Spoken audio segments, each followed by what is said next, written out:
Hey everybody, Jay Average Vintage Collector here with another video. So today I'm do something just a little bit different. I am going to show, instead of cards today, I'm going to show some of my memorabilia collection. I don't have a whole lot of this stuff, and I'm not really an active or avid collector, but when something catches my eye, I want to have it. If it seems like it would fit in my collection, or it's just one of those cool items that I can add to my collection to kind of diversify a little bit, I'm going to do it. And over the years, I've kind of accumulated all this stuff. No really rhyme or reason to it, but now it's kind of gotten to a point where I've got enough stuff that I'd like to actually share it with everybody out there. So it's going to be a big mix. You can see behind me, there's some football, there's some hockey, there's some baseball. What I wanted to kind of, get out there is that I was a baseball collector in the 80s and early 90s, and then about mid 90s, early to mid 90s, my focus switched to hockey. I was a big hockey fan, big Buffalo Sabres fan, lived for hockey. So that was kind of where my collection kind of went, and I was able to accumulate a lot of stuff about the Sabres through the years. I actually had an item that was passed down to me, which I'm really excited to show off. No one has seen this before, and it's a one-of-a-kind item that is just wow. And I can't wait to show it. So I'm hoping that there's some people out there that can appreciate hockey. There's some Buffalo Bills stuff. I'm still a big Bills fan, but baseball is kind of like my pride and joy. That's where I collect. I don't really actively collect hockey or football anymore, and I have just a small little bit of baseball, but I'm looking to build on that. So I'll turn the camera around, kind of show you what I have, and I really hope you guys enjoy. Stay tuned. Okay, so I'm not going to really show this in any particular order. I'm thinking maybe we'll just start showing stuff. I'm going to start kind of with the hockey stuff. So this is one of the hockey things I have. This is a team roster from the 93-94 Sabres. After games, I would go outside the locker room.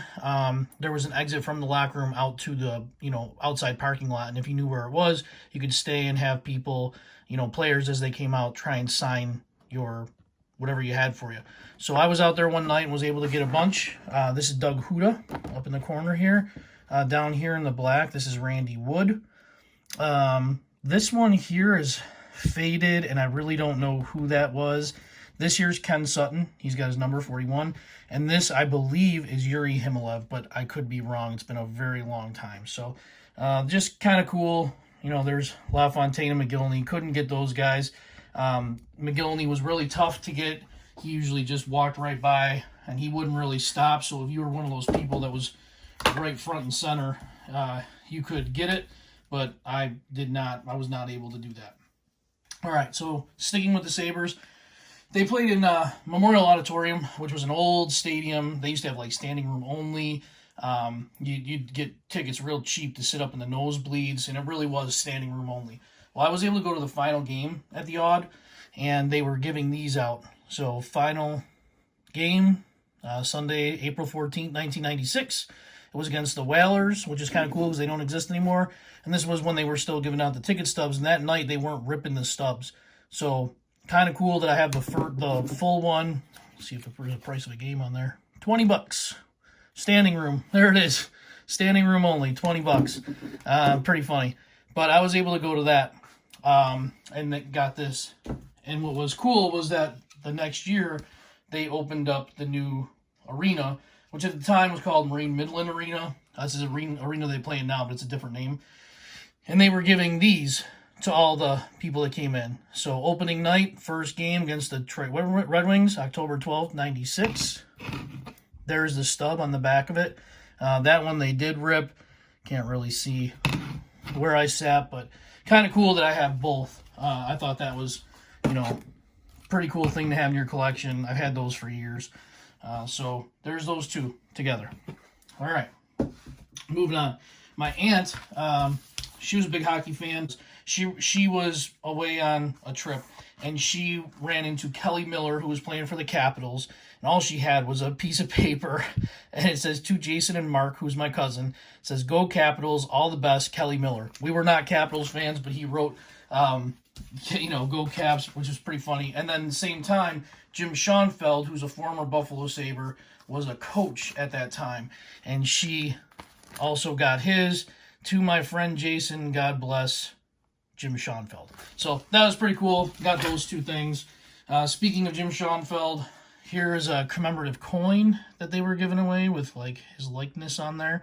There was a bunch of these in this set, so I was able to get the Jim Schoenfeld one, and I was able to get the Dominic Hasek one, which is super cool. So still have those, still in the package. My mom used to work at the Odd Club, which was like where the it was like the dinner, the restaurant inside the arena. And for years she worked in there. And one night she was actually able to get me this autographed puck. This is the French Connection, as it's known in Buffalo. Rene Robert, Gilbert Perreault, and Rick Martin. Totally cool. There's a little bit of a smudge on Perreault's, but just so cool. So glad to have this in my collection. I've had this in my collection for a very, very long time. Sabres went to the Stanley Cup against Stars, got robbed because Brett Hull's, foot was in the crease, but whatever, we're not going to get in that argument. But here you go, Game 6, 1999 Stanley Cup Finals, Dallas Stars versus Buffalo Sabres, commemorative ticket. There's that one. Okay, I do have one more hockey item, but I'm going to save it for the last because I can't even say it, guys. It's crazy. All right, let's move on to football.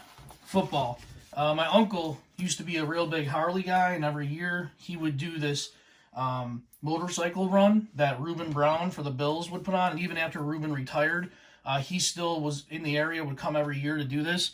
So he was able to get me this poster with Reuben Brown's signature on it. Pretty cool. Very happy to have that one. Joe Ferguson, quarterback from the 70s and 80s for the Bills. I'm not really sure where I got this from or who got this for me, but there's Joe Ferguson's autograph. I was in my card shop last year, and there was an older man there trying to sell his collection. He was having, I think he was one of the people that thought what he had was much more valuable than what it actually was. And he and I just got to talking a little bit, and he says, "Oh, do you like football?" And I said, "Yeah, I like football." He says, "You like the Bills?" "Yeah, I like the Bills." And he says, "Well, this guy doesn't want any of my stuff. You want this shoe?" And I just kind of laughed, and here it is. Here's the shoe. It is gigantic. I mean, it's a gigantic shoe, but it's autographed by Jim Jeffcoat, who played for the Bills for a little bit. Just something different, I wasn't going to say no. He was giving it to me. He was a little flustered, and I think it made him feel good to give that away. All right, a few other things. Mini helmets. Got a mini helmet here. That is Takeo Spikes in a gold Sharpie mini helmet. Love Takeo Spikes. Him, London Fletcher, Jeff Posey, they were just awesome that year, or those couple of years that they were here together. Here is Jim Kelly. Jim Kelly on that. I mean, the guy's a legend here in Buffalo. Still really well loved. Still really involved in the area. This one, let's see what I got here. This one right here, it's hard to see, but that is actually Lawyer Malloy.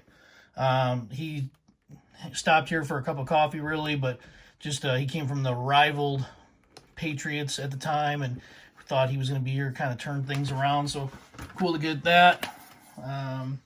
Very happy to have that one in my collection. And then another mini helmet, and this is Thurman Thomas. You can see the auto right there. Got this signed at a fundraiser, I believe. Yep, just like that. Really cool stuff. And then this one was actually given to my wife from her cousin, but it's kind of, become both of ours, and just something interesting. Full-size helmet, and this is Sean Payton, right after they won the Super Bowl. So that's kind of cool. It's the only full-size helmet I have. I am not a Saints fan. She apparently liked Sean Payton, possibly. So Sean Payton helmet in my collection. in our collection. I don't know. Maybe it's a dual collection. I don't really know. Maybe, maybe not. Okay.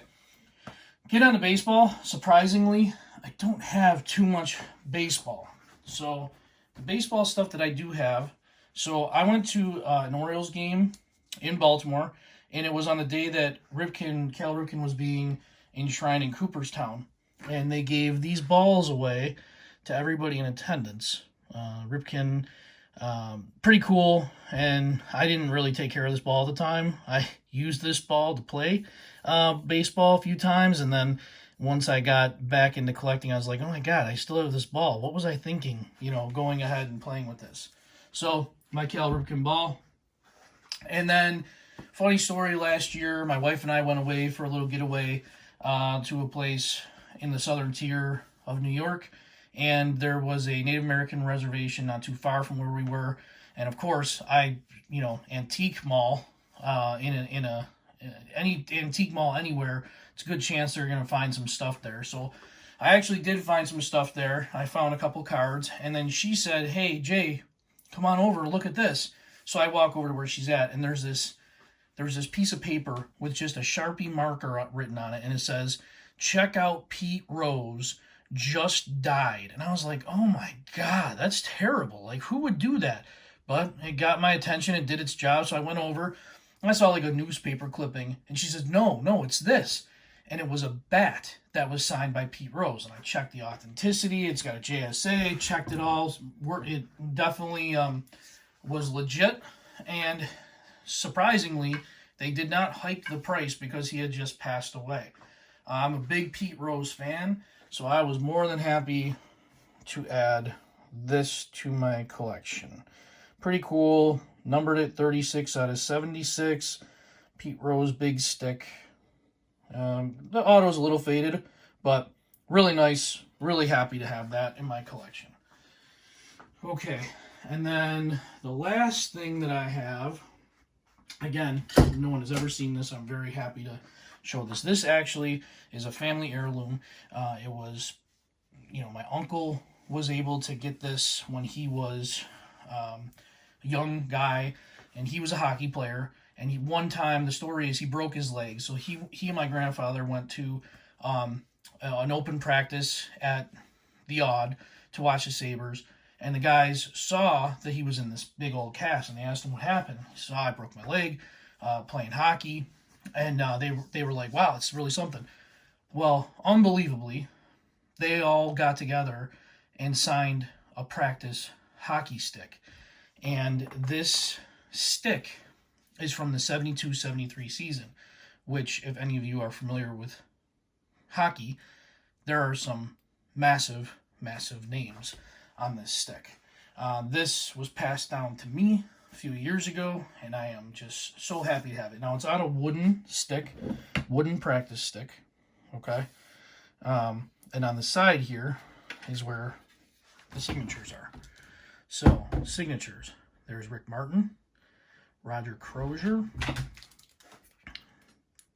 Jerry Meehan, Larry Hillman.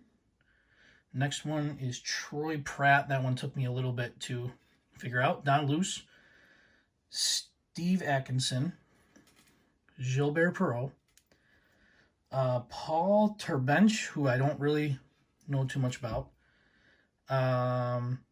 Dave Dryden, Butch Deadmarch, Larry Mickey, Rene Robert, and look at that, guys. Tim Horton. Tim Horton's autograph. This is unbelievable. Jim Schoenfeld. I'm running out of room. I'm running into my wall here. Hugh Harris. Let's see if I can move my camera a little bit. Mike Robitaille. Jim Lawrence. Randy Warzab. Now this one, funny story, Joe Crozier, and he wrote coach in there. Now I'll tell you a little bit about why that's in there like that. So first of all, Tim Horton, if you don't know, Tim Horton played for the Sabres for a year and a half, and he actually was killed in a car accident on the QEW coming back from a game in Toronto. He stopped to visit family along the way, and he was involved in a car accident, and he died. Amazing player, spent almost his entire career with the Maple Leafs. Pretty tragic story. Now, my aunt, for a while, was the holder of this stick, and she became friends with Joe Crozier. And Joe Crozier was very late in his life, and she kept telling him about this stick. He was like, "Oh, I want to see it, I want to see it, I want to see it." And eventually, she brought it to him and showed it to him. And he said, "Well, can I sign it?" And she was like, "Well, what was I supposed to say? No." And so she let him sign it. The really weird thing and cool thing about his signature is that he was the coach in Rochester, which is the minor league club of the Sabres. He was the minor league coach there in 72, and I believe in 73 as well. And when Tim Horton was killed, it was Joe Crozier that drove to the scene, or wherever he had to drive, to identify the body. So I think that that's a very cool connection, that they're both on there. I guess they were pretty close. Very cool. So, listen, I really hope you guys enjoyed. Thanks for sticking around with me for that long. I really hope you enjoyed the video. And I'm just an average guy showing average cards and some average memorabilia this time. Thanks for watching. And if you like the video, please hit like and subscribe.